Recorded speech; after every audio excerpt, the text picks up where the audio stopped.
आप देख रहे हैं सिटी न्यूज झारखंड। कांग्रेस प्रत्याशी कुमार जयमंगल उर्फ अनूप सिंह ने चुनाव प्रचार के अंतिम दिन फुसरों में किया रोड शो। हजारों की संख्या में कार्यकर्ताओं की भीड़ देखने को मिल रही है। कांग्रेस के कार्यकर्ता पार्टी का झंडा हाथों में लिए दिखे। इस रोड शो में कुमार जयमंगल उर्फ अनूप सिंह की मां, उनकी पत्नी सहित 2 बहनें उनके साथ रहे। इस रोड शो में सुरक्षा के भी कई कड़े इंतजाम किए गए थे। कांग्रेस कार्यकर्ताओं ने उनके समर्थन में वोट देने की अपील की। हजारों की संख्या में समर्थकों ने इस रोड शो में भाग लिया। वहीं हिंदुस्तान पुल के समीप मैदान में कुमार जयमंगल उर्फ अनूप सिंह ने सभा को संबोधित भी किया। बेरमो से विकास सिंह की रिपोर्ट।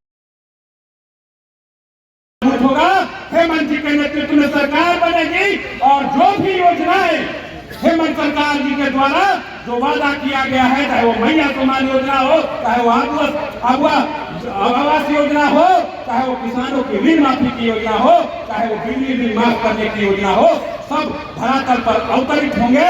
और राहुल गांधी जी के नेतृत्व में जो इंडिया गठबंधन की सरकार बनेगी, तो मैं समझता हूं झारखंड वासियों का सही मायने में विकास तभी संभव होगा। 5 वर्ष आपने दिया है, अगला 5 वर्ष फिर हेमंत जी के नेतृत्व में सरकार बनाने में आप मदद कीजिए और सभी लोग भाई अनूप सिंह जी को भारी मतों से जिताने का काम कीजिए।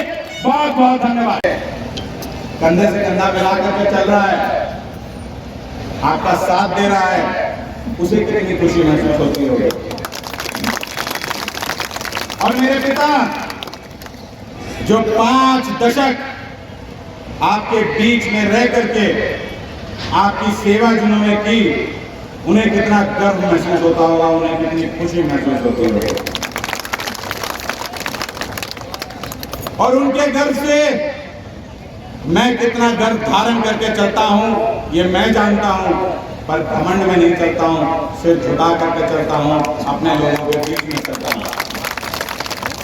आज हम आ रहे थे तो JBKSS के और JLBM के लोग अपनी सभा के लिए जा रहे थे। मैं यकीन के साथ कहता हूं, किसी भी कांग्रेस परिवार, JMM परिवार, RJD परिवार, लेफ्ट परिवार के किसी एक व्यक्ति ने ना उनका तिरस्कार किया होगा, ना उनको थोड़ी सी भी तकलीफ महसूस होने दी होगी, क्योंकि हमारे संस्कार में नहीं है।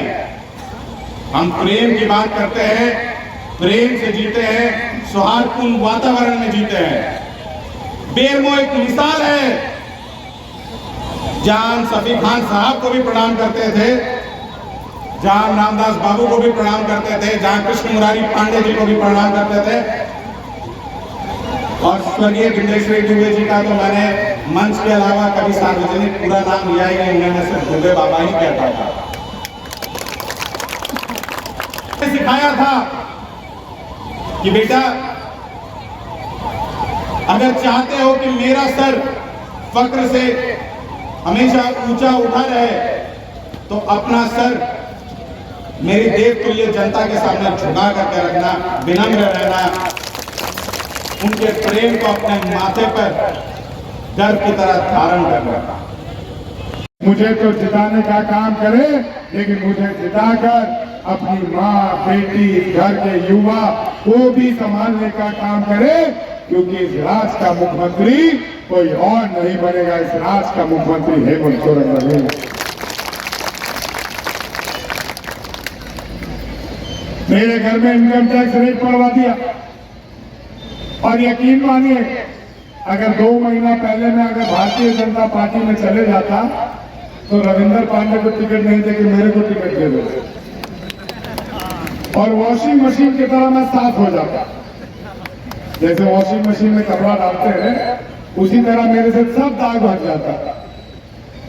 भैया किसने पंचनामा दिया? एक अखबार ने छापा और भारतीय जनता पार्टी ने उसका प्रचार किया। मेरी पत्नी का नॉमिनेशन हुआ, कैंसिल नहीं हुआ, मेरा नॉमिनेशन हुआ, कैंसिल नहीं हुआ।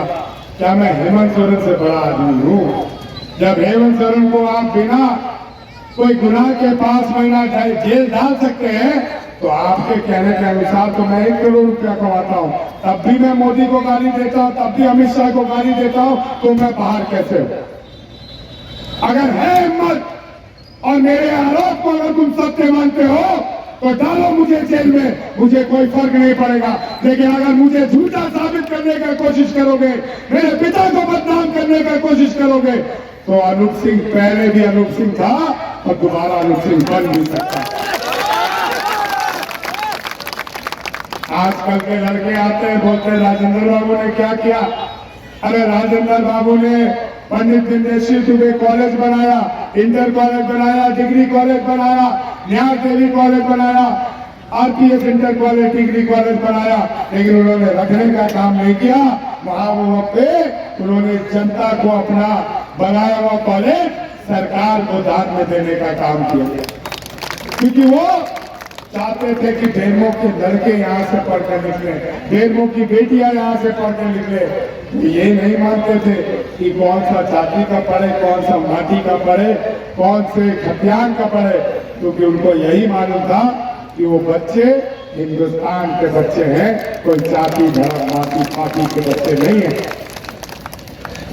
मैं आपसे विनती करता हूँ, प्रार्थना करता हूँ, भूल जाइए कि मेरे साथ लोग क्या कर रहे हैं। मैं राजेंद्र बाबू के बताए हुए रास्ते पर चलता हूं और उनका सौभाग्य था, उनकी किस्मत अच्छी थी कि मेरे पिता आज हम लोग के बीच में नहीं है।